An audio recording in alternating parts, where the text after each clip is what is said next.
What's up? It's Alan and I'm back with another video. I mean, obviously it's Alan, you're on my channel.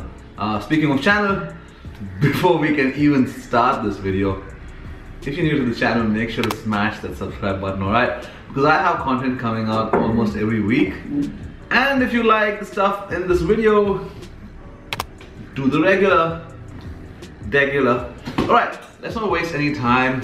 What I have with me right now is the Air Jordan 6 Infrared. Now I'll be entirely honest, the only pair of Air Jordans that I like are the Air Jordan 1s. I mean, yeah, I picked up the Don C Legacy 312s. Like, the 3s are great, the black cement 3s. I like the 4s, like the Levi's Jordan 4s that I just couldn't get my hands on. But you'll have to excuse my appearance in the meanwhile. I just showered and washed my hair, so I'm just like letting it dry naturally or whatever. So yeah, when the Air Jordan 6 Infrared was announced, I know a lot of guys are getting really excited about it. Like, I'd talk to them and I'd be like, I don't know, man. I don't know if I'll be able to rock those sneakers because they're very sporty, athletic looking and not like chilled out and easy. You know, those aggressive lines and all of that. But then, shout out to Nike and the Jordan brand. I got to check them out at the store when I went into pre-register a couple of pairs for my friends that were living on the other side of town. And man, I know I'm doing a lot of talking. Let's just like pop this lid open and show you what they look like. So you have a proper Air Jordan 6 box. I mean, it's my first ever Air Jordan 6, so I'm thinking this is how an Air Jordan 6 box is. But it kind of reminds me of the black cement box because of all this detailing over here, the cement splatters. And it's one of these kind of lids, not like a regular Air Jordan 1 lift-off lid. Let's see what the colors actually are. Black, infrared, Air Jordan 6. I'll lift this lid open. There they are. Whew. Well, let me drop this box down and get both the sneakers out. Yeah, the Air Jordan 6 Infrared. Now, these sneakers dropped in 1991 originally, and I think Michael Jordan won his first ever championship, NBA championship, wearing one of these, which is why it's quite historical and a lot of people get excited. The thing about the sneaker is that although it came out in 1991 with the Nike Air branding, the last time the Nike Air branding was seen on an Air Jordan 6 was in 2000, which means after a wait of 19 years, the Nike Air makes a comeback on the sneaker. Right there on the heel. Smack it.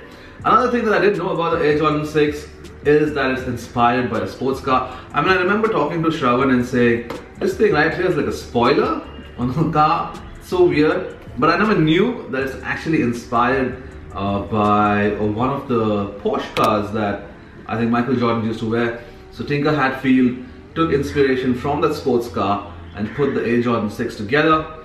Let's talk about the sneaker. All nubuck upper materials are really nice, really nice. You have a nice icy outsole with that infrared Air Jordan Jumpman right there. A visible air unit, as is expected from an Air Jordan 6.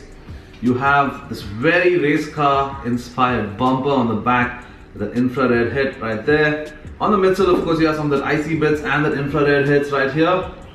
Lateral, medial, and of course you have 3M underlays wherever you see these perforations and these pillows. I don't know what those are, but they're like insane.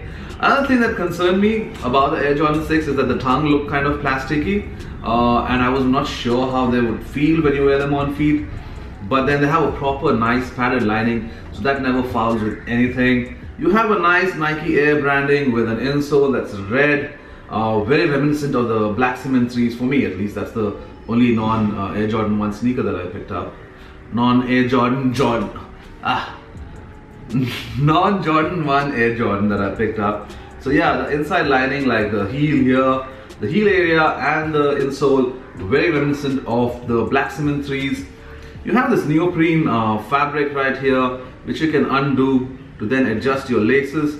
You have again perforations on your tongue.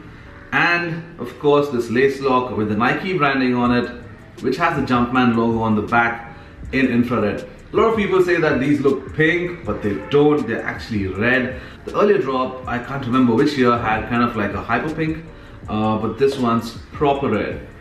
I love these sneakers, I'm not gonna kid you. I didn't think I'd be able to pull them off, but they're There's something else on feet, especially when you wear like well-tapered jeans or well-tapered pants. They look freaking amazing, even with joggers or like high socks and shorts. They retail at about $200. That's what, 17,000 Indian rupees, and available at all Nike stores across India, the major ones at least: Delhi, Bombay, Bangalore. As for sizing, as for fit, the sneakers are kind of roomy, so if you have broad feet or whatever, it'll fit right in. You do not need to go up half a size or a full size or whatever. Go true to size with these, but I must tell you that it's a very roomy fit. So if you have the option of going down half a size, maybe go down half a size, but I think true to size should sort you out. If you wear like basketball socks, that should be good. Quite good on comfort. You know, it's a basketball shoe, so it's supposed to be functional in the first place for basketball, but then yeah, the comfort levels are still pretty decent on these. I'm going to slip these bad boys on feet to show you what they look like. So until the next time, you guys, peace.